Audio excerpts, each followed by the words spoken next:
الحمد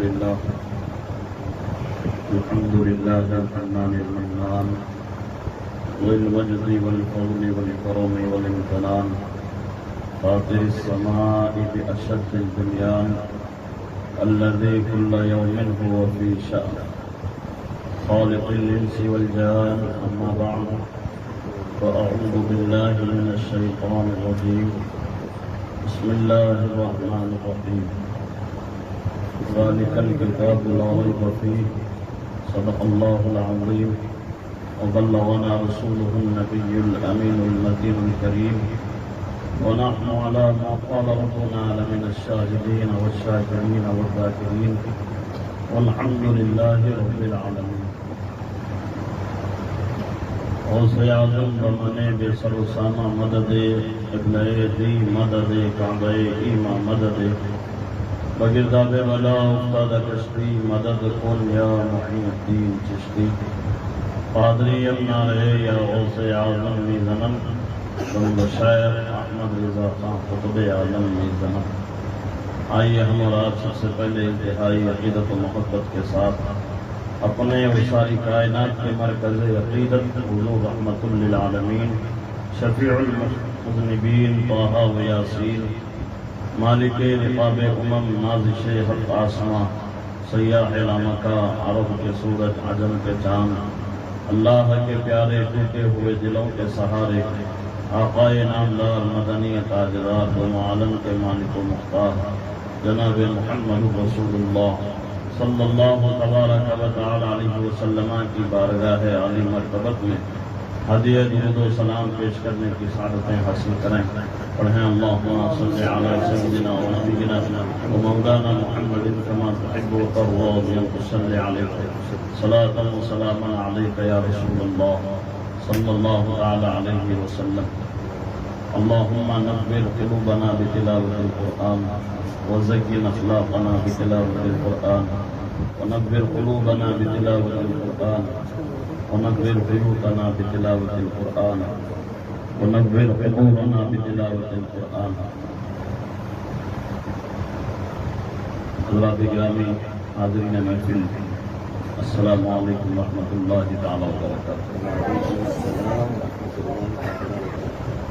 الحمدللہ ثم الحمدللہ ہم اور آپ درس قرآن کی محفل میں حاضر ہیں. قابل مبارکباد ہیں جنہوں نے اس محفل کا انعقاد عمل میں لایا. اللہ رب العزت دونوں جہان کی نعمتوں برکتوں سے اس محفل کے منعقد کرنے والوں کو مالا مال فرمائے. قرآن مبارکہ کا درس بہت اہم درس ہوتا ہے اور یہ قرآن جو اللہ تبارک و تعالیٰ نے ہمارے آقا صلی اللہ تعالیٰ علیہ وسلم کو کتاب کی شکل میں عطا فرمایا جو امت کے لیے ہدایت ہے، جو امت کے لیے طرز حیات ہے، جو امت مصطفیٰ کے لیے بہترین نظام عمل ہے. لیکن افسوس سب افسوس کہ ہم اور آپ اسی قرآن سے دن بدن دور ہوتے جا رہے ہیں. قرآن کو صرف ہم رسمی طور پر پڑھنا پڑھانا جانتے ہیں، اس کے معانی و مطالب سے ہم بہت دور ہیں.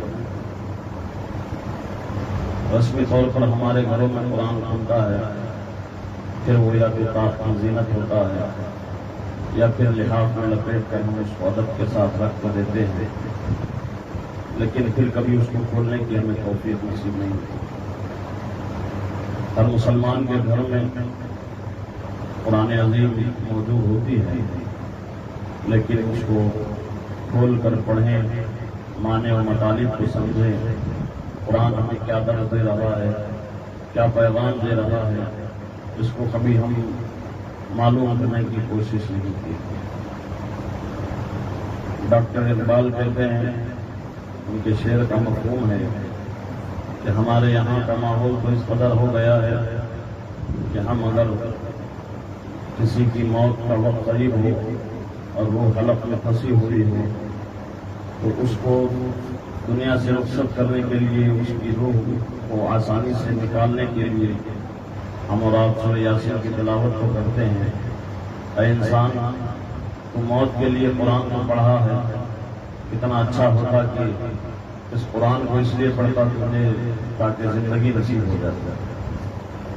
موت کے لیے قرآن کو پڑھا، یقیناً قرآن مبارکہ کی تلاوت سے میت کے انسان کی روح نکلنے میں آسانی تو ہوتی ہے، یہ یقیناً قرآن پہ ہمارا ایمان ہے۔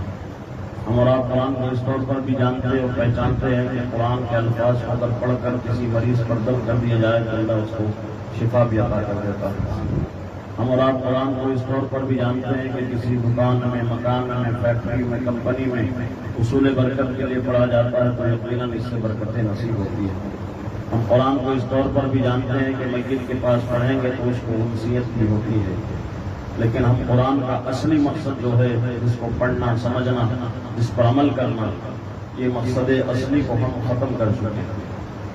ہمارے گھروں کا حال تو یہ ہو گیا، کسی شاعر نے بہت خوب کہا اپنے درد دل کا اظہار کرتے ہوئے کہ اخلاق و مروت کا عنوان نہیں پڑھتے، رسول پاک کی سیرت کا پہلو نہیں پڑھتے، تم کیسے مسلمان ہیں جو صبح کو اٹھ کر اخبار کو پڑھتے ہیں لیکن قرآن نہیں پڑھتے۔ یہ بڑے افسوس کی بات ہے کہ ہم اور آپ دن بدن قرآن سے دور ہوتے جا رہے ہیں۔ ایسا نہیں ہونا چاہیے تھا، بلکہ ہونا یہ چاہیے تھا قرآن مبارکہ کی تلاوت، اس کو سمجھنا، اس کا فہم، ادراک ہماری زندگیوں میں شامل ہوتا، جس کو پڑھ کر ہم اپنی معیشت کو، ہم اپنے معاشرے کو، اپنی زندگی کو صحیح معنوں میں گزار سکتے ہیں۔ اللہ تبارک و تعالیٰ نے یہ موقع عطا فرمایا، یہ اللہ تعالیٰ کا شکر ہے، تو ہمیں چاہیے کہ اس موقع سے ہم بھرپور فائدہ اٹھائیں۔ قرآن کیا کہہ رہا ہے ہمارے لیے، کیا پیغام دے رہا ہے ہمیں کو، اس کو سمجھنے کی ہمیں اور آپ کو ضرورت ہے۔ امید کرتا ہوں کہ آپ اس درس میں ہر مہینے کو شامل ہوں گے، شریک ہوں گے اور اپنے تاریخ دلوں کو قرآن مبارکہ کی تلاوت اور اس کی سمجھ کے ذریعے سے روشن و منور کریں گے انشاءاللہ۔ اللہ ہمیں توفیق خیر عطا فرمائے۔ حضرات محترم، قرآن ایک معجز کلام ہے، عاجز کر دینے والا کلام، نہ اس کے مثل پہلے کوئی کتاب آئی، نہ اس کے مثل صبح قیامت تک کوئی دوسری کتاب آنے والی ہے۔ کوئی بھی کتاب میں رد و بدل ہو سکتا ہے، تبدیلی ہو سکتی، لیکن قرآن میں ایک حرف کی بھی تبدیلی نہیں ہو سکتی، ایک نقطے کا بھی فرق نہیں ہو سکتا۔ کتنا بھی بڑا مصنف ہو، کتنا بھی بڑا رائٹر ہو، وہ اپنی کتاب لکھتا ہے تو شروع میں اس بات کو بھی لکھ دیتا ہے یا آخر میں لکھتا ہے کہ اگر پڑھنے والے کو اس میں کوئی خامی نظر آئے، ہو سکتا ہے نظر آئے، یقیناً نظر آ سکتی ہے، تو مجھے مطلع کر دیں تاکہ آنے والے ایڈیشن میں اس کو درست کیا جا سکے۔ لیکن قرآن کے بارے میں یہ نہیں کہا جا سکتا کہ اس میں کوئی غلطی واقع ہو، اس لیے کہ قرآن کا ذمہ یہ بندے پر نہیں ہے، بلکہ جس قرآن کو رب نے نازل کیا اسی نے اس کی حفاظت کا ذمہ اپنے کرم پر لیا ہے۔ وہ قرآن میں فرماتا ہے اِنَّا نَحْنُ نَزَّلْنَا الذِّكْرَ وَإِنَّا لَهُ لَحَافِظُونَ، ہم نے یہ قرآن کو نازل کیا اور ہم ہی اس کی حفاظت کرنے والے ہیں۔ اور یہ قرآن کوئی بشر کا کلام نہیں ہے کہ جس کے مثل پیش کر دیا جائے، جس کا مثل بنا دیا جائے، اس جیسی کتاب کو اور بھی پیش کر دیں۔ لوگوں نے بہت سی کوشش کی لیکن ان کی کوششیں ناکام ہوئی اور وہ عاجز ہو گئے۔ یقیناً یہ کلام بشر کا کلام نہیں ہے، یہ ساری مخلوقات کو پیدا کرنے والے خالق حقیقی کا یہ کلام۔ قرآن نے بارہا چیلنج کیا، اگر تم قرآن کو کسی بندے کا کلام سمجھتے ہو تو لاؤ اس کے مثل ایک سورت لا کر کے دکھاؤ، ایک آیت لا کر کے دکھاؤ۔ اللہ اکبر، قرآن آج تک 1400 سالوں سے چیلنج کرتے آ رہا ہے، لیکن کسی کے اندر یہ ہمت نہیں ہے، کسی کے اندر یہ جرأت نہ بنی کہ وہ قرآن کے مقابل کو لانے کی کوشش کرتا۔ یقیناً لوگوں نے اپنے علم کو آزمایا، اپنے ذہن و فہم سے یہ سوچا کہ ہم بھی لاؤ قرآن کے مثل لکھ دیں، لیکن ہزاروں کوششوں کے باوجود وہ قرآن کا مثل قرآن کا مثل جو ہے زمانے میں لا نہ سکا۔ قرآن بارہا چیلنج کرتا رہا۔ دیکھیے، اللہ تبارک و تعالیٰ کا یہ دستور ہے کہ وہ زمانے کے حالات جس بات کا تقاضا کرتے ہیں، انہی حالات کے تقاضے کے مطابق اپنے نبیوں کو معجزے کی دولت عطا فرما کر قوم کے درمیان میں مبعوث فرماتا ہے۔ مثال کے طور پر حضرت داؤد علیہ السلام، آپ کے زمانے میں لوہے کی صنعت کا دور دورہ تھا. لوگ سخت لوہے کو آگ میں پگھلاتے، اس کو نرم کرتے اور پھر اس کو جیسی چاہیے شکل دیتے. وہ صنعت بہت عام تھی. یہ کاریگری اس زمانے میں بڑی مشہور تھی. اللہ تبارک و تعالیٰ نے حضرت داؤد علیہ السلام کو ایسا معجزہ عطا فرمایا کہ وہ لوہے کو ہاتھ میں پکڑتے، سخت سے سخت لوہے کو بھی اپنے ہاتھ سے جس طرح چاہے اس کو شکل دیتے. لوگوں کو جلانا پڑتا، پگھلانا پڑتا، نرم کرنا پڑتا، لیکن اللہ تعالیٰ نے داؤد علیہ السلام کو معجزہ عطا فرمایا. وہ لوہے کو ہاتھ میں لیتے اور خود جیسے چاہے اس کو موڑ دیتے. آپ کو پگھلانے کی ضرورت نہیں پڑتی، آپ اپنے ہاتھ سے ہی اس کو نرم کر دیتے اور اس کو جیسی چاہیے صورت دیتے. اسی طریقے سے حضرت صالح علیہ السلام کا دور کہ آپ کے دور میں پتھر سے لوگ نقش و نگار کا کام کرتے. یہ صنعت بڑی مشہور تھی.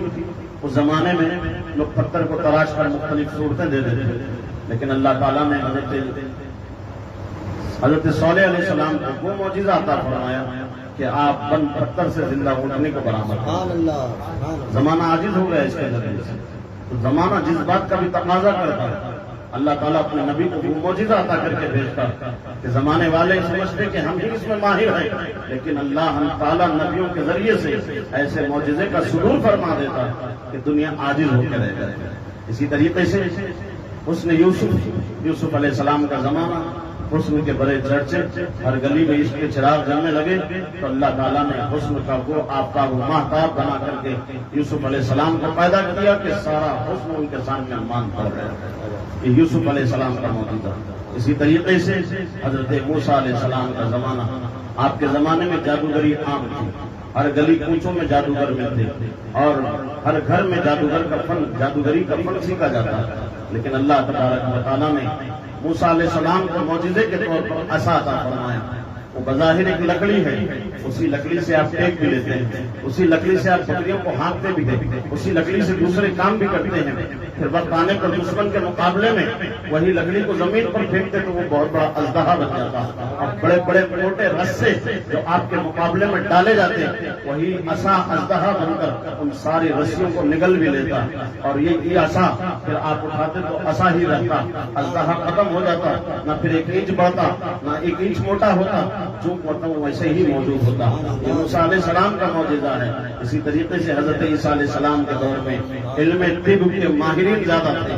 لوگوں کے پاس ہر ایک چیز کا علاج تھا، ہر بیماری کا علاج تھا، لیکن 3 چیزوں کا ان کے پاس علاج نہیں تھا. مادرزاد اندھے کو دوبارہ آنکھ نہیں دے سکتے تھے، اسی طریقے سے مردے کو زندہ نہیں کر سکتے تھے، اسی طریقے سے کوڑی کو شفا نہیں دے سکتے تھے. ان تینوں کے معاملے میں ان کے زمانے کے لوگ عاجز تھے. لیکن اللہ نے حضرت عیسیٰ علیہ السلام کو ایسا معجزہ عطا فرمایا کہ آپ مادرزاد اندھے کی آنکھوں پہ ہاتھ رکھتے تو اللہ تعالیٰ اس کو آنکھیں عطا فرماتا. اور اسی طریقے سے آپ جو ہے کوڑی کے جسم پر ہاتھ پھیرتے تو کوڑی کا مرض ختم ہو جاتا. اسی طریقے سے حضرت عیسیٰ علیہ السلام مردے کو ٹھوکر مارتے تو وہ اٹھ کے باتیں کرنا شروع کرتے. ایسے معجزے اللہ تعالیٰ زمانے کے تقاضے کے مطابق نبیوں کو عطا فرماتا رہا. پھر ہمارے آقا کا دور آیا تو یہ وہ دور رہا کہ لوگ اپنی شاعری پر فخر کرتے تھے، اپنے علم ادب پہ نازاں تھے، اور ان کو وہ یہ سمجھتے تھے ہماری طرح علم کسی کے پاس نہیں، ہمارے جیسا عربی کسی کے پاس نہیں، ہمارے جیسی شعر شاعری کسی کے پاس نہیں. لیکن اللہ نے ان کو ایسا منہ توڑ جواب دیا. قرآن مبارکہ کو مصطفیٰ کے قلب اطہر پر نازل فرما کر کہ اللہ کے پیارے حبیب صلی اللہ تعالیٰ علیہ وسلم نے جب قرآن کا ان کے سامنے درس دینا شروع کیا اور جب یہ قرآن کی آیت پڑھی القاریہ ما القاریہ وما ادراک ما القاریہ، یہ دل دہلا دینے والی، یہ کیا ہے دل دہلانے والی، تم کیا جانو دل دہلانے والی کیا ہے. تو کوئی متکبر لوگوں میں سے ایک شخص اٹھا، وہ یہ کہا کہ اس کلام کو تو میں بھی لکھ سکتا ہوں، میں بھی بنا سکتا ہوں. بڑی سوجتن کے ساتھ ایک جملہ ترتیب دیا اور اس کو لکھا الفیل والفیل وما ادراک ما الفیل، ہاتھی، فیل کہتے ہیں عربی میں ہاتھی کو، تو اس نے کہا الفیل، معنی تو سمجھ میں آ گیا، لیکن قرآن کے مقابلے میں اس نے کلام کو ترتیب تو دے دیا لیکن معنی و مطالب سے آ ہی رہا، جو معنی و مفہوم زمانے میں ظاہر ہے اس کو لا کر کے پیش کیا، تو کیا مطلب ہوا اس کا؟ فیل کا معنی تو جانتے ہی یہ لوگ ہاتھی ہے، لیکن اس کا معنی کوئی جانتا ہے؟ القاریہ، کیا ہے یہ قاریہ؟ دل دہلا دینے والی بات، کیا ہے وہ دل دہلا دینے والی بات؟ معنی تو جوڑ نہ سکا، الفاظ کی ترتیب لا کر کے کہا لو دیکھو میں بھی قرآن کے مثل لا سکتا ہوں، لو دیکھو میں بھی قرآن کے مقابل میں لا سکتا ہوں۔ ذرا بتاؤ یہ عقل مندی ہے اس کی؟ الفیل والفیل وما ادراک ما الفیل، ہاتھی، ہاتھی کیا ہے؟ ہاتھی تم نے کیا جانا ہاتھی؟ یہ کوئی سمجھنے والی بات ہے؟ یہ کوئی سمجھنے والی بات نہیں ہے، لیکن ان کی عقل، ان کی ادراک، ان کی سوچ، ان کی سمجھ، ان کی فہم اس قدر عارف تھی ان کے معاملے میں، وہ مصطفیٰ کا مقابلہ کیا کر سکتے تھے؟ اور مصطفیٰ کو اللہ تعالیٰ نے ایسا کلام عطا فرمایا، اعلیٰ حضرت فرماتے ہیں تیرے آگے یوں ہے دبے رچے، کہا عرب کے بڑے بڑے کوئی جانے منہ میں زبان نہیں، اجی نہیں بلکہ جسم میں جان ہے۔ ہر دور کے تقاضے کے مطابق اللہ تعالیٰ نے نبیوں کو وہ معجزہ عطا فرمایا۔ میرے آقا صلی اللہ علیہ وسلم کا معجزہ قرآن مبارک ہے، قرآن عظیم حضور کا یہ سب سے بڑا معجزہ ہے جو اللہ تعالیٰ نے مصطفیٰ کو عطا فرمایا۔ اس کے مقابلے میں صبح قیامت تک کوئی ایک آیت بھی پیش نہیں کر سکتا۔ اِنَّا أَعْطَيْنَاكَ الْكَوْثَرَ فَصَلِّ لِرَبِّكَ وَانْحَرْ إِنَّ شَانِئَكَ هُوَ الْأَبْتَرُ، یہ آیت کئی دن تک کعبۃ اللہ میں لٹکی رہی اور لوگوں کو دعوت مناظرہ دیتے رہی کہ لاؤ کوئی ایسی آیت کے مقابلے میں کوئی آیت لا کر کے دکھاؤ، تو کئی دن ہو گئے، کسی کی ہمت نہ ہوئی، کسی نے آ کر کے اس کے آگے ایک جملہ جوڑا اور کہا ما ھذا الا کلام البشر، یہ کسی بشر کا کلام نہیں ہو سکتا، اور وہ چلا گیا تو دوسرے نے لکھا ما ھذا، یہ ھذا کلام البشر، صرف جو آگے کی آیت ہے، آگے کا جو ٹکڑا ہے جو اس نے لکھ کر کے گیا تھا ما ھذا کلام البشر، یہ کوئی کلام بشر کا کلام نہیں ہے، تو اس نے کہا تین آیتوں پر تو اس کی حیرت انتہا کو تھی، چوتھے جملے پر پہنچا تو کہا یہ کلام بشر ہے، وہ کلام بشر نہیں ہو سکتا۔ بات سمجھ میں کسی انسان کے بس کی بات نہیں ہے کہ قرآن کے مقابلے میں کسی چیز کو لا کر کے کھڑا کرا۔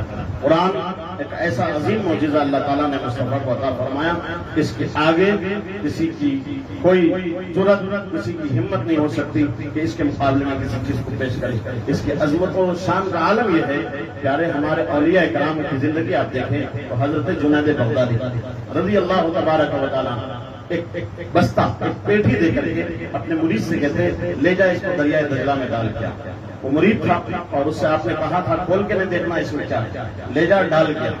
وفادار مرید، کامل مرید وہی ہوتا ہے جو اپنے پیر کے راز کو راز ہی رکھتا ہے۔ تو وہ چنانچہ لے گیا، اس کو دریائے دجلہ میں ڈالا۔ جیسے ہی دریائے دجلہ میں وہ اٹیچی ڈالا، وہ پیٹھی ڈالا تو دریائے دجلہ نے راستہ فراہم کر دیا۔ دریائے دجلہ نے اس کے لیے راستہ فراہم کیا۔ مرید بڑا حیرت زدہ ہوتا، پیر کے پاس آیا، سرکار اگر یہ منظر میں نہیں دیکھتا تو آپ سے میں سوال نہیں کرتا، سرکار معاملہ مجھے سمجھ میں نہیں آیا۔ تو حضرت جنید بغدادی نے فرمایا جب تک میں اس کے پردے نہ اٹھاؤں تجھے راز سمجھ میں نہیں آئے گا۔ سن، مراد کی بات یہ ہے میں نے 12 سال کی محنت کر کے ایک تصوف پہ کتاب لکھی، تصوف پہ کتاب لکھی، رب کی معرفت حاصل کرنے کے لیے اس پر ایک کتاب لکھی۔ 12 سال لگتے اس کو لکھنے، پھر 12 سال اور 12 سال میں نے اس کے اوپر لگایا کہ کہیں اس کا ایک بھی حرف قرآن و حدیث کے مخالف میں تو نہیں ہے۔ اس کی میں تحقیق کرنے میں 12 سال لگا دیا۔ پھر 12 سال اس لیے لگایا اس پر کہ اس کو عام کروں یا نہ کروں، اس کو شائع کروں یا نہ کروں۔ 36 سال میں نے اس تصوف کی کتاب کو جمع کرنے، اس پر سوچنے اور اس کو عام کرنے کے حوالے سے سوچنے میں، غور و فکر کرنے میں لگا دیا۔ لیکن 36 سال گزرنے کے بعد بھی میں اپنے آپ سے یہ کہتا ہوں جنید، قرآن کے ہوتے ہوئے تیری کتاب کی ضرورت نہیں ہو سکتی زمانے کو۔ اللہ اکبر، قرآن ایک ایسا واحد کلام ہے جس میں تبیان لکل شیء، ہر چیز کا واضح بیان ہے۔ جب اس کے ہوتے ہوئے جنید تیری کتاب کی زمانے کو حاجت نہیں ہے، اسی لیے میں لے جا کر دریائے دجلہ کے حوالے کر دوں۔ اللہ اکبر، سمجھے آپ میری بات کو؟ یہ ہے قرآن مبارک، اس کے آگے کسی کی بات نہیں، اس سے بڑھ کر کسی کا کلام نہیں، یہ اللہ تبارک و تعالیٰ کا کلام ہے۔ سمجھے؟ اب اس کو سمجھنے اور اس سے علم حاصل کرنے کے لیے ضرورت اس بات کی ہے کہ پہلے ہم قرآن کے تعارف کو سمجھیں۔ قرآن کیا چیز ہے، اس کا مقصد کیا ہے، اس کی فضیلت کیا ہے، اس کی اہمیت کیا ہے، جب تک ہم اس کو نہیں سمجھیں گے ہم قرآن کے قریب نہیں ہو سکتے۔ ہاں کسی بھی ہم چیز کو حاصل کرنا چاہتے ہیں تو پہلے اس کا بیک گراؤنڈ دیکھتے ہیں، اور بیک گراؤنڈ سمجھ میں آئے گا تو اس کی حقانیت سمجھ میں آئے گی۔ تو ضرورت اس بات کی ہے کہ ہم قرآن کے بیک گراؤنڈ کو سمجھیں، قرآن کیسے نازل ہوا، کس پر نازل ہوا، کتنے عرصے میں نازل ہوا، نزول قرآن کا مقصد کیا ہے، پھر اللہ تعالیٰ نے اس کی شان کتنی بتائی اور اس کا علم حاصل کرنے والے کے لیے فائدہ کیا ہے، ان ساری چیزوں کو سمجھنے کی ضرورت ہے۔ تو آئیے دل جمعی کے ساتھ کچھ باتیں قرآن مبارکہ کے حوالے سے اس فقیر سے آپ سے سماعت کی۔ درود شریف پڑھیے، اللہم صلی علی سیدنا و نبینا و مولانا محمد معدن الجود والکرم وآلہ وبارک وسلم، صلاۃ و سلام علیک یا رسول اللہ صلی اللہ علیہ وسلم۔ درس قرآن میں ہوتا کیا ہے، قرآن شریف پڑھا جاتا ہے، ترجمہ کیا جاتا ہے، اس کی تفسیر بیان کی جاتی ہے، علماء کے اقوال پیش کیے جاتے ہیں، پھر اس کا ماحصل کیا ہے آپ کو بتایا جاتا ہے۔ یہ ساری تفصیل ہوتی ہے قرآن شریف کے درس کے پیچھے۔ تو پہلے آپ اس کو سمجھ لیں کہ قرآن ہم سے کہنا کیا چاہتا ہے اور قرآن کا مقدمہ کیا ہے، اس کے ہم قریب ہوں گے۔ یہ قرآن مجید اس کی تفسیر سے متعلق چند اہم ضروری باتوں پر مشتمل 3 ابواب ہیں۔ پہلا باب اس کا یہ ہے قرآن کریم کا تعارف، کیا ہے قرآن، اس کی عظمت و فضیلت کیا ہے، تلاوت کے فضائل کیا ہے، اس کے آداب کیا ہے، اس کا بیان ہم آپ سے کریں گے۔ قرآن مجید کا مختصر تعارف یہ ہے، قرآن کریم اس رب عظیم کا بے مثل و بے مثال کلام ہے جو اکیلا معبود ہے۔ کون ہے؟ اللہ تعالیٰ۔ وہ اکیلا معبود ہے، تنہا خالق ہے اور ساری کائنات کا حقیقی مالک ہے۔ وہی تمام جہانوں کو پالنے والا اور پوری کائنات کے نظام کو مربوط ترین انداز میں چلانے والا ہے۔ دنیا و آخرت کی ہر بلائی حقیقی طور پر اسی کے دست قدرت میں ہے، اور وہ جسے جو چاہتا ہے عطا کرتا ہے، اور جسے جس چیز سے چاہے محروم کر دیتا ہے۔ وہ جسے چاہے عزت دیتا ہے، وہ جسے چاہے ذلت و رسوائی سے دوچار کر دیتا ہے، وہ جسے چاہے ہدایت اور جسے چاہے گمراہی دیتا ہے۔ اور اس نے اپنا یہ کلام رسولوں کے سردار، دو عالم کے تاجدار، حبیب بے مثال صلی اللہ تعالی علیہ وسلم پر نازل فرمایا، تاکہ اس کے ذریعے آپ صلی اللہ علیہ وسلم لوگوں کو اللہ تعالیٰ پر ایمان لانے اور دین حق کی پیروی کرنے کی طرف بلائیں، اور شرک و کفر اور نافرمانی کے انجام سے ڈرائیں، لوگوں کو کفر و شرک اور گناہوں کے تاریک راستوں سے نکال کر ایمان اور اسلام کے روشن اور مستقیم راستے کی طرف ہدایت دیں، اور ان کے لیے دنیا و آخرت میں فلاح و کامیابی کی راہیں آسان فرمائیں۔ یہ کس کا کلام ہے؟ بات سمجھ میں آئی؟ یہ اللہ تبارک و تعالیٰ کا کلام ہے، جو واحد ہے، جو تنہا ہے، وہی خالق حقیقی ہے، وہی خالق ارض و سما ہے، وہی معبود حقیقی ہے جس کی عبادت کی جائے، وہی جہانوں کا پیدا کرنے والا ہے، اور پھر وہی عزت و ذلت کا مالک ہے۔ وہ جس کو چاہتا ہے عزت دیتا ہے، جس کو چاہتا ہے ذلیل فرما دیتا ہے۔ قل اللہم مالک الملک تؤتی الملک من تشاء وتنزع الملک ممن تشاء وتعز من تشاء وتذل من تشاء۔ محبوب آپ فرما دیجئے، سارے بادشاہوں کا بادشاہ وہ رب ہے۔ تؤتی الملک من تشاء، جس کو چاہتا ہے بادشاہت دیتا ہے، وتنزع الملک ممن تشاء، جس کو چاہتا ہے ذلیل و رسوا کرتا ہے، جس کو چاہتا ہے منصب سے ہٹا دیتا ہے۔ یہ اللہ تعالیٰ کے دست قدرت میں ہے۔ وتعز من تشاء وتذل من تشاء، جس کو چاہتا ہے عزت دیتا ہے، جس کو چاہتا ہے ذلیل و خوار کر دیتا ہے۔ سمجھ میں آئی بات؟ یہ اللہ تعالیٰ کے دست قدرت میں ہے۔ اسی نے کلام مبارکہ کو مصطفیٰ کے قلب اطہر پر نازل فرمایا، تاکہ وہ بندوں کو ہدایت دے۔ اس کے ذریعے سے قرآن تھیوری ہے، پریکٹیکل دیکھنا ہے تو ذات مصطفیٰ کو دیکھنا ہے۔ سمجھے؟ قرآن یہ لکھا ہوا مبسوط ہے، یہ لکھا ہوا کلام ہے۔ اس کو سمجھنا چاہتے ہو تو آئیڈیل مصطفیٰ جان رحمت کی ذات بابرکت کو بناؤ۔ یہ تھیوری ہے، مصطفیٰ کی ذات پریکٹیکل ہے۔ قرآن کو اس طریقے سے سمجھیں گے کہ قرآن دیکھیں گے اور صاحب قرآن کی ذات کو دیکھیں گے۔ حضرت عائشہ صدیقہ طیبہ طاہرہ فرماتی ہے، کانا خلقہ القرآن، ان کے اخلاق کیا تھے؟ وہ قرآن میں موجود ہیں۔ مصطفیٰ کی ذات ہمارے آپ کے لیے آئیڈیل ہے، نمونہ حیات ہے، ان کو دیکھ کر ہم اپنی زندگی گزار سکتے ہیں۔ حضرات محترم، آئیے کچھ آگے کی باتیں اور سماعت کیجیے۔ قرآن مجید نازل ہونے کی ابتدا رمضان کے بابرکت مہینے میں، توجہ ہے آپ کی، جتنی دیر سن سکتے اتنی دیر سنیں۔ اس کے بعد اشارہ کریں، کیونکہ قرآن کا معاملہ ایسا ہے، حضور نے فرمایا جتنی دیر دل جمعی ہو اتنی دیر تک ہی پڑھیں، اس کے بعد اڑ جائیں، بند کر دیں قرآن۔ آپ کی توجہ جتنی دیر حاضر رہے گی اتنی دیر میں آپ سے بات کروں گا، توجہ سے سنیے۔ قرآن مجید نازل ہونے کی ابتدا رمضان کے بابرکت مہینے میں، سمجھے، اور نبی کریم صلی اللہ علیہ وسلم کی بارگاہ میں اسے لانے کا شرف کس کو حاصل ہوا؟ روح الامین سدرہ نشین حضرت جبریل علیہ السلام کو حاصل ہوا، اور شب معراج کچھ آیات بلا واسطہ بھی حضور کو عطا ہوا۔ ایک ہوتا بالواسطہ، ایک ہوتا بلا واسطہ۔ بالواسطہ کہتے ہیں واسطے کے ذریعے سے، کسی کے ذریعے سے، بلا واسطہ بغیر واسطہ، اللہ تعالیٰ ڈائریکٹ مصطفیٰ کو عطا ہوا۔ تو معراج کی رات میں کچھ آیتیں ایسی ہیں کہ جس پر اللہ تعالیٰ نے ڈائریکٹ مصطفیٰ کے قلب اطہر پر نازل کیا۔ قرآن مجید کو دنیا کی فصیح ترین زبان یعنی عربی زبان میں نازل کیا گیا تاکہ لوگ اسے سمجھ سکیں، اور عرب کے رہنے والوں اور کفار قریش کے لیے کوئی عذر باقی نہ رہے، اور وہ یہ نہ کہہ سکیں کہ ہم اس کلام کو سن کر کیا کریں گے جسے ہم سمجھ ہی نہیں سکتے۔ قرآن مجید کو تورات و انجیل کی طرح ایک ہی مرتبہ نہیں اتارا گیا، بلکہ حالات اور واقعات کے حساب سے تھوڑا تھوڑا کر کے تقریباً 23 سال کے عرصے میں اسے نازل کیا گیا۔ قرآن کو کتنے سال میں؟ 23 سال کی اتنی مدت میں نازل کیا گیا۔ اور دیکھیے عرب کی زبان میں قرآن نازل ہونے کا مقصد کفر و شرک جہاں سے جنم لے رہا تھا، اللہ تعالیٰ نے اسی علاقے میں اسی عرب کے خاندانوں میں سے ایک خاندان کو انتخاب فرما کر اسی خاندان سے مصطفیٰ جامع احمد کو پیدا فرمایا۔ جب حضور تشریف لائے اور قرآن کو عربی میں نازل کرنے کا مقصد یہ رہا کہ لوگوں کو یہ عذر نہ رہے، اگر کوئی دوسری زبان میں قرآن آتا تو عرب والے کہہ سکتے یہ ہماری زبان میں نہیں ہے، ہم اس کو کیسے سمجھیں گے اور سمجھ کر بھی کیا کریں گے۔ اسی لیے اللہ تعالیٰ نے دنیا کی سب سے بڑی فصیح ترین زبان جس کو عربی کہتے ہیں اس میں نازل کر کے کفار و مشرکین کا یہ عذر بھی ختم کر دیا کہ وہ کل کے دن یہ نہ کہہ سکے کہ قرآن کوئی دوسری زبان میں نازل ہوتا تو دوسری زبان میں نازل ہوا تھا تو ہم کیسے اس کو سمجھیں۔ عربی میں نازل کر کے بتا دیا کہ تمہیں کوئی عذر نہیں چلے گا، قرآن کو سمجھنا ہے تو ذات مصطفیٰ سے سمجھو، اور اپنی زبان کو جتنا سمجھ سکتے ہو اس کے مطابق سمجھو۔ تو اللہ تبارک و تعالیٰ نے اس طور پر اس کو نازل کیا۔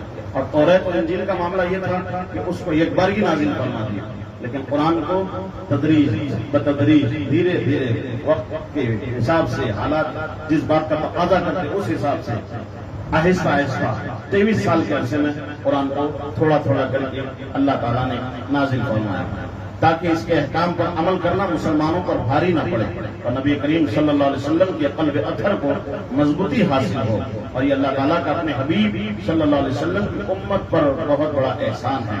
قرآن عظیم کے کثیر نام ہیں، ان میں سے 6 نام ذکر کیے جا رہے ہیں: قرآن، برہان، فرقان، کتاب، مصحف، نور۔ یہ 6 نام قرآن مبارک ہے۔ اس کی عظمت کیا ہے؟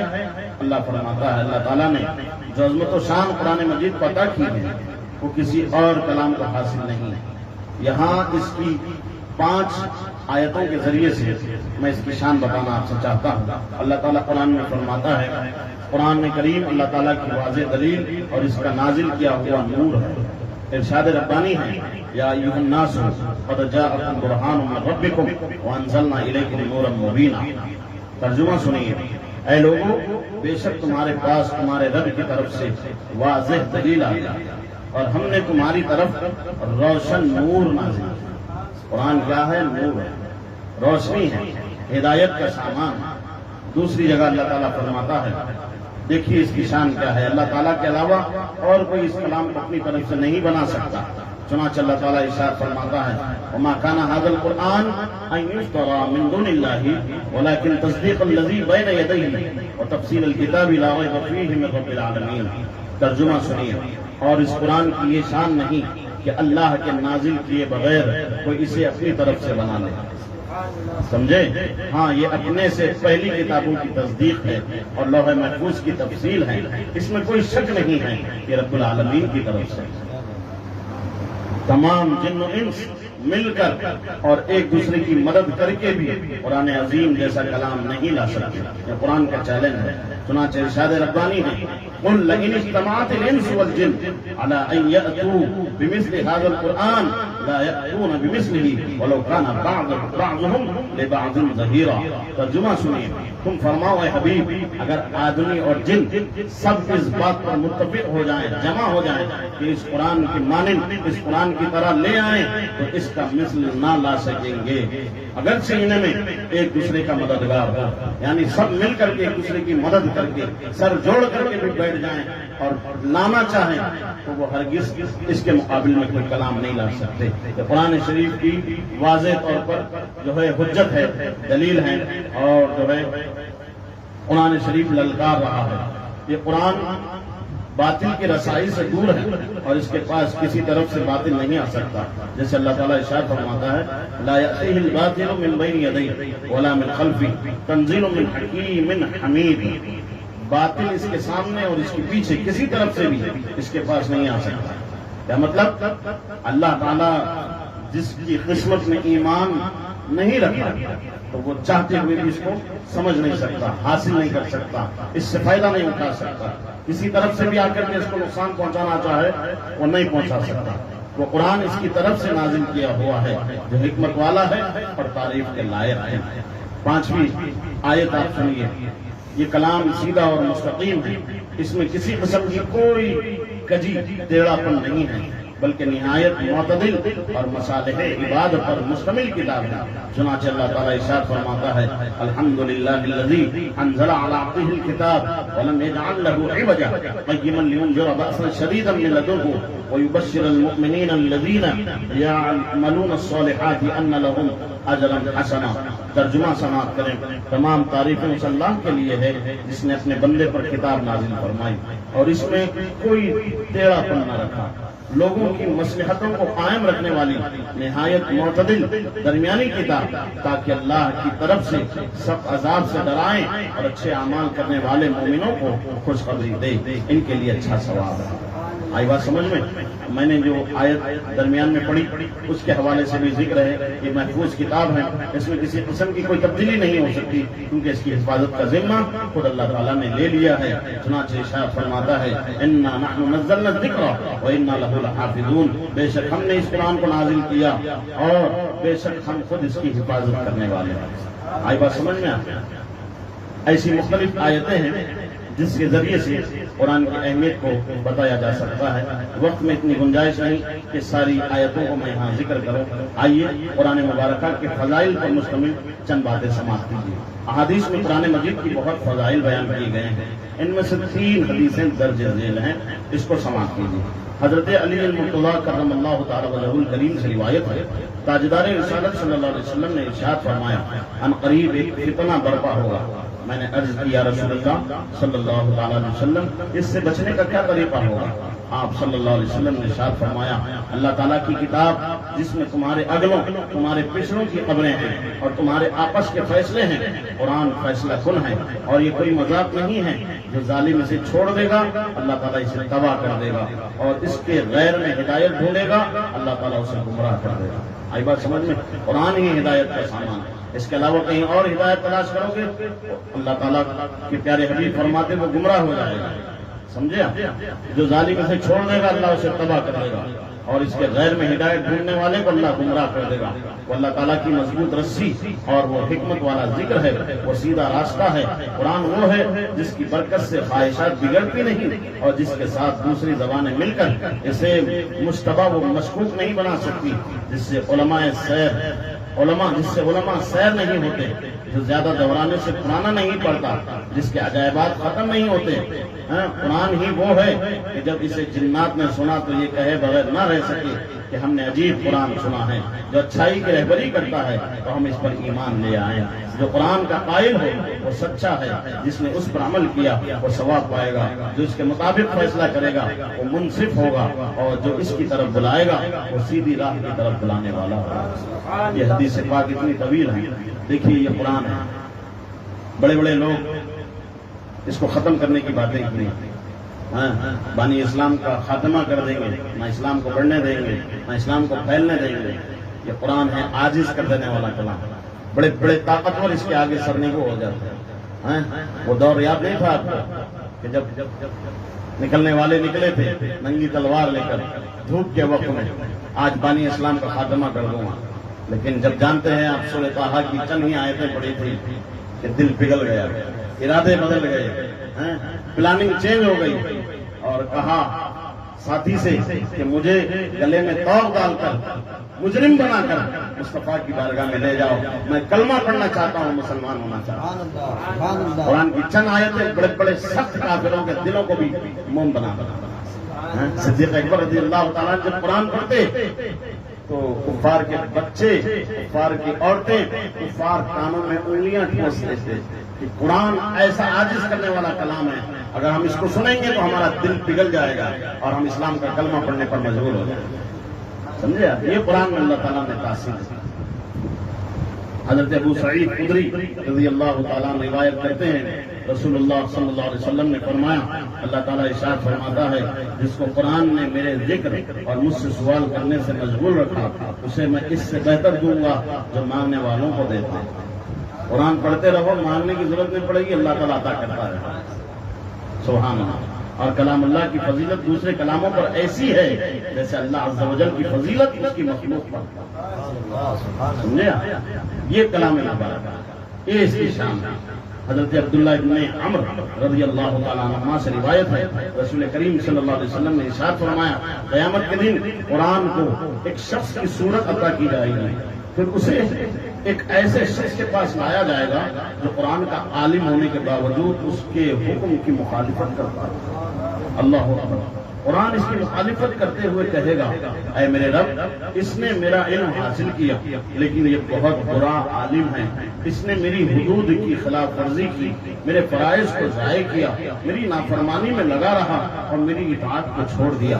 قرآن اس پر دلائل کے ساتھ الزامات لگاتا رہے گا یہاں تک کہ کہا جائے گا اس کے بارے میں تیرا معاملہ تیرے سپرد ہے۔ کیا مطلب ہے؟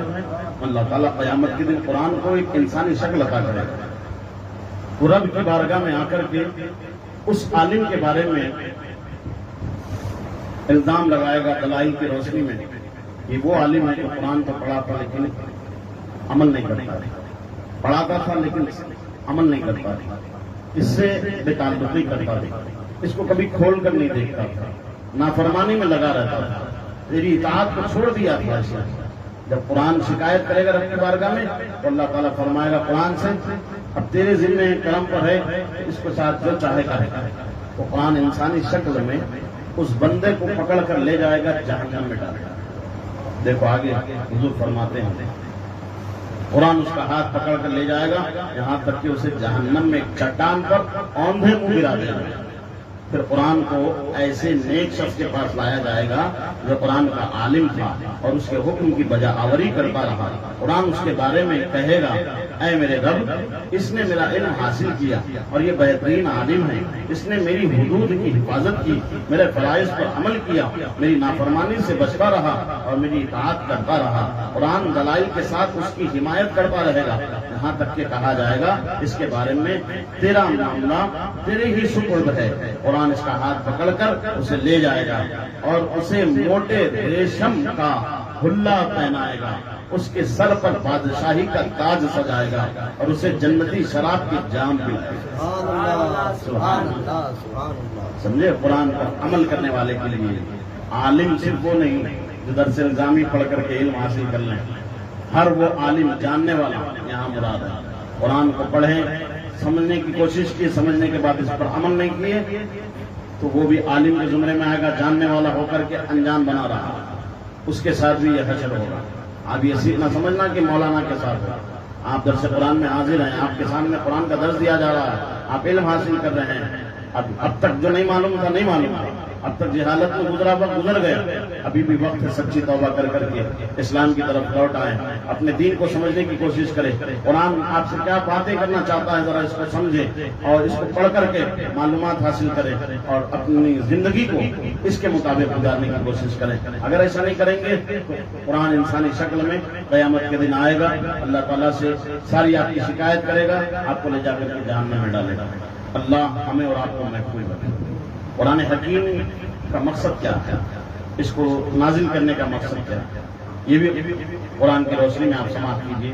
یہاں تک قرآن مجید کا تعارف، اس کی عظمتیں اور فضائل بیان ہوئے. اب قرآن پاک نازل کرنے کے 4 مقاصد آپ ملاحظہ فرمائیے. پوری امت کو اللہ تعالیٰ کے عذاب سے ڈرانا، یہ ایک مقصد ہے نزول قرآن کا، اللہ تعالیٰ کے عذاب سے ڈرانا. چنانچہ اللہ تعالیٰ ارشاد فرماتا ہے وَهَذَا كِتَابٌ أَنزَلْنَاهُ مُبَارَكٌ مُصَدِّقُ الَّذِي بَيْنَ يَدَيْهِ وَلِتُنذِرَ أُمَّ الْقُرَىٰ وَمَنْ حَوْلَهَا. ترجمہ، یہ برکت والی کتاب ہے جسے ہم نے نازل فرمایا ہے، پہلی کتابوں کی تصدیق کرنے والی ہے، اس لیے اتاری تاکہ تم اس کے ذریعے مرکزی شہر اور اس کے ارد گرد والوں کو ڈر سناؤ. کیا مطلب؟ پوری امت کو اس کے ذریعے سے ڈر سناؤ. اس لیے ہم نے آپ کے سینے پر اس قرآن کو نازل کیا. اور مرکزی شہر عرب والوں کا ذکر ہے اس میں. مرکزی شہر سے مراد عرب والے، جس علاقے میں قرآن نازل ہوا. مصطفیٰ کے سینے اطہر پر خاندان نبوت اور عرب کے خاندان میں بنو ہاشم اور اس خاندان میں حضور کی شخصیت کا انتخاب اور آپ پر قرآن کا نازل کرنے کا مقصد یہ ہے اس علاقے کے لوگوں کو پہلے ڈراؤ، اس کے بعد ارد گرد والوں کو ڈراؤ، یعنی کہ پوری امت کو آپ اس سے ڈراؤ. گناہوں سے ان کو بچانے کی کوشش کرو اور ان کو سناؤ کہ گناہ کرو گے تو عذاب کیا ہوگا. اسی طریقے سے لوگوں کو کفر و جہالت کے اندھیروں سے ایمان کے نور کی طرف نکالنا، یہ بھی ایک مقصد ہے. چنانچہ ارشاد باری تعالیٰ ہے الف لام را کتاب انزلناہ الیک لتخرج الناس من الظلمات الی النور باذن ربہم الی صراط العزیز الحمید. یہ ایک کتاب ہے جو ہم نے تمہاری طرف نازل کی ہے تاکہ تم لوگوں کو ان کے رب کے حکم سے اندھیروں سے اجالے کی طرف، اس اللہ کے راستے کی طرف نکالو جو عزت والا اور سب خوبیوں والا ہے. سمجھے؟ نزول قرآن کا یہ بھی ایک مقصد ہے کہ لوگوں کو تاریکی سے نکالو اور نور والے راستے پر چلاؤ. تیسری بات، لوگوں تک اللہ تعالیٰ کے احکامات پہنچانا اور ان کے اختلاف کا تصفیہ کرنا. چنانچہ اللہ تعالیٰ ارشاد فرماتا ہے وَأَنزَلْنَا إِلَيْكَ الذِّكْرَ لِتُبَيِّنَ لِلنَّاسِ مَا نُزِّلَ إِلَيْهِمْ وَلَعَلَّهُمْ يَتَفَكَّرُونَ. اور اے حبیب، ہم نے تمہاری طرف یہ قرآن نازل فرمایا تاکہ تم لوگوں سے وہ بیان کر دو جو ان کی طرف نازل کیا گیا ہے، اور تاکہ وہ غور و فکر کریں. اپنے آپسی معاملات کو بھی حل کرانا چاہتے ہیں، حل کرنا چاہتے ہیں تو قرآن کی روشنی میں حل کریں. وَمَا أَنزَلْنَا عَلَيْكَ الْكِتَابَ إِلَّا لِتُبَيِّنَ لَهُمُ الَّذِي اخْتَلَفُوا فِيهِ وَهُدًى وَرَحْمَةً لِقَوْمٍ يُؤْمِنُونَ. اور ہم نے تم پر یہ کتاب اس لیے نازل فرمائی ہے تاکہ تم لوگوں کے لیے وہ بات واضح کر دو جس میں انہیں اختلاف ہے. لوگ اگر اختلاف کے شکار ہو تو حضور اس قرآن کے ذریعے سے ایسی بات پیش کرتے کہ اختلاف ختم ہو جائے. اور یہ کتاب ایمان والوں کے لیے ہدایت اور رحمت ہے. اس کی آیتوں میں غور و فکر کر کے نصیحت حاصل کرنا، یہ بھی ایک نزول قرآن کا مقصد ہے. سمجھے؟ تو دیکھیے قرآن میں اللہ فرماتا ہے کتاب انزلناہ الیک مبارک لیدبروا آیاتہ ولیتذکر اولو الالباب. یہ قرآن ایک برکت والی کتاب ہے جو ہم نے تمہاری طرف نازل کی ہے تاکہ لوگ اس کی آیتوں میں غور و فکر کریں اور عقل مند نصیحت حاصل کریں. یہ مقصد ہے قرآن کے نازل کرنے کا. اور اس کے آداب کیا ہے جس سے ہم بہت دور ہیں، اس کو سمجھنے کی اور سننے کی ضرورت ہے. علماء اکرام نے قرآن عظیم کے بہت سے آداب بیان کیے ہیں. ان میں سے 6 آداب میں آپ سے بیان کرتا ہوں. قرآن مجید کی کتابت نہایت خوشخط اور واضح حروفوں میں کی جائے، کاغذ بھی بہت اچھا اور روشنائی بھی خوب اچھی ہو کہ دیکھنے والے کو بھلا معلوم ہو. بعض مکتبوں والے نہایت معمولی کاغذ پر بہت خراب کتابت اور روشنائی سے چھپواتے ہیں. یہ ہرگز نہیں ہونا چاہیے، یہ ادب کے خلاف ہے. فی زمانہ قرآن مجید کے تراجم بھی چھاپنے کا رواج ہے. اگر ترجمہ صحیح ہو تو قرآن مجید کے ساتھ چھاپنے میں حرج نہیں، اس لیے کہ اس سے آیت کا ترجمہ جاننے میں سہولت ہوتی ہے. مگر تنہا ترجمہ چھاپنا نہ چاہیے، کیونکہ خالی تنہا ترجمہ چھاپیں گے تو اس سے بھی کما علم حاصل نہیں ہوگا، بلکہ اس کی تفسیر بھی ضرورت پڑتی ہے. اس کی تفسیر کی، جیسا کہ آپ کے سامنے یہ قرآن رکھا ہے کنز الایمان ما ترجمہ قرآن مائے تفسیر خزائن العرفان فی تفسیر قرآن. اس میں 3 چیزیں ہیں.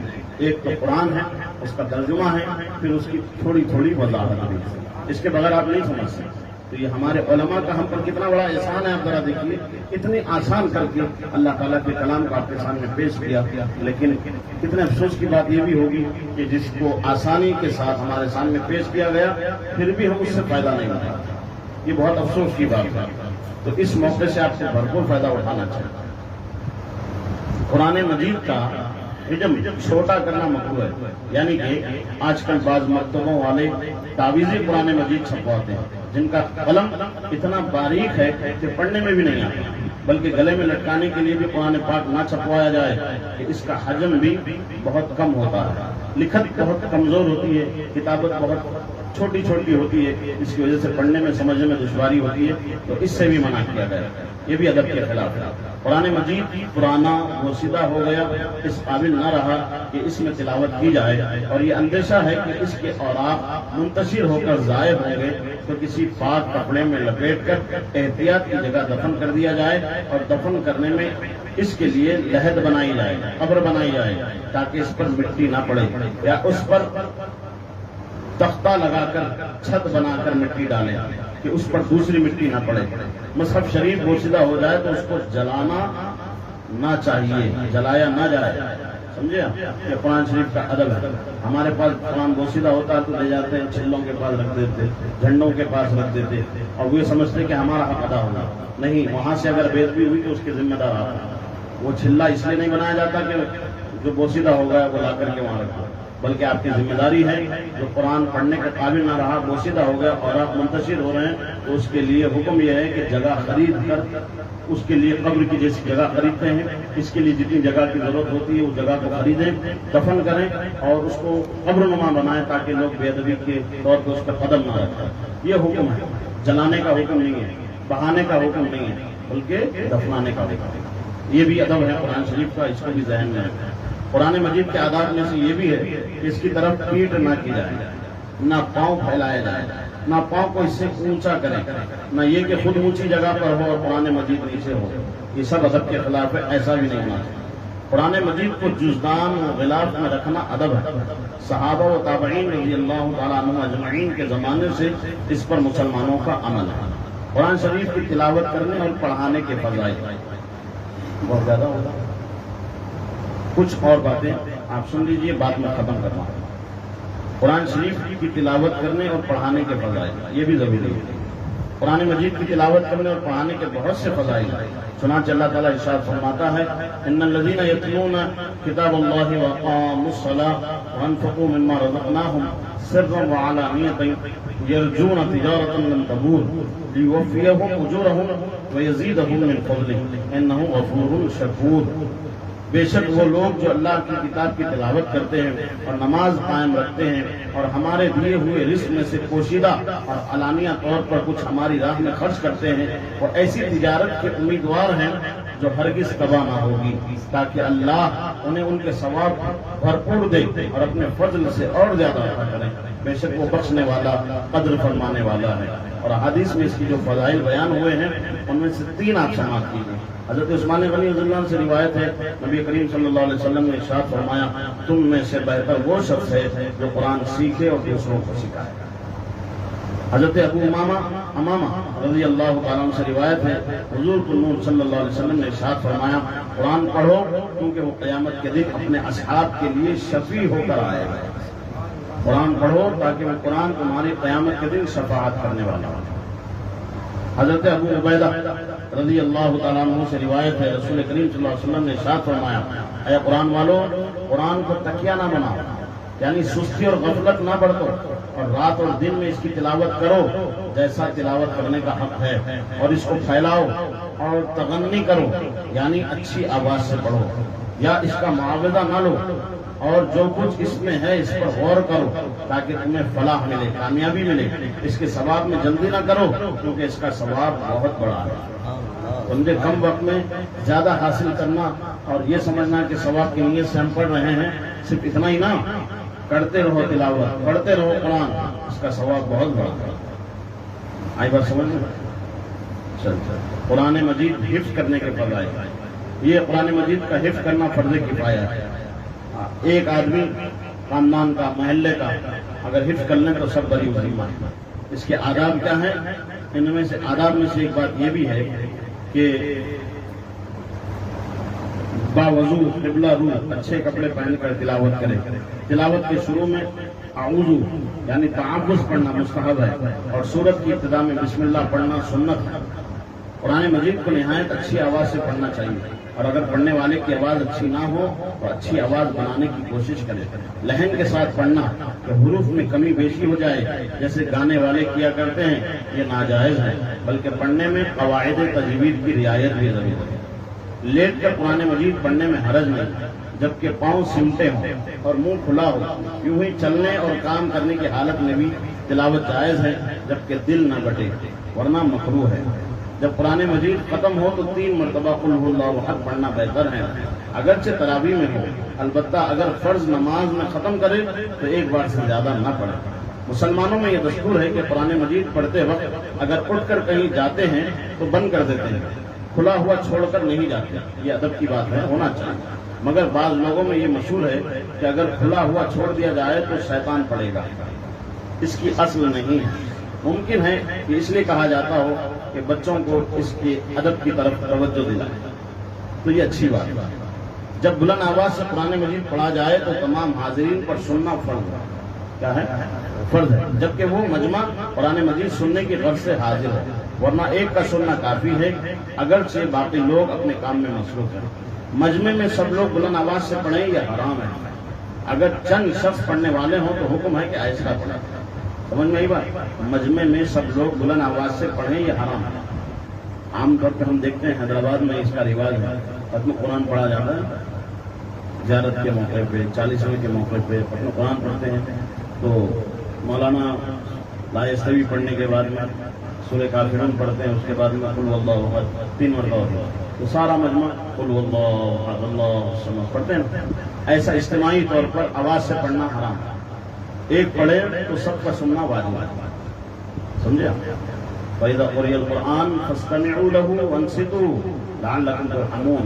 جب قرآن کی تلاوت کی جائے تو خاموش رہو، غور سے سنو تاکہ تم پر رحم کیا.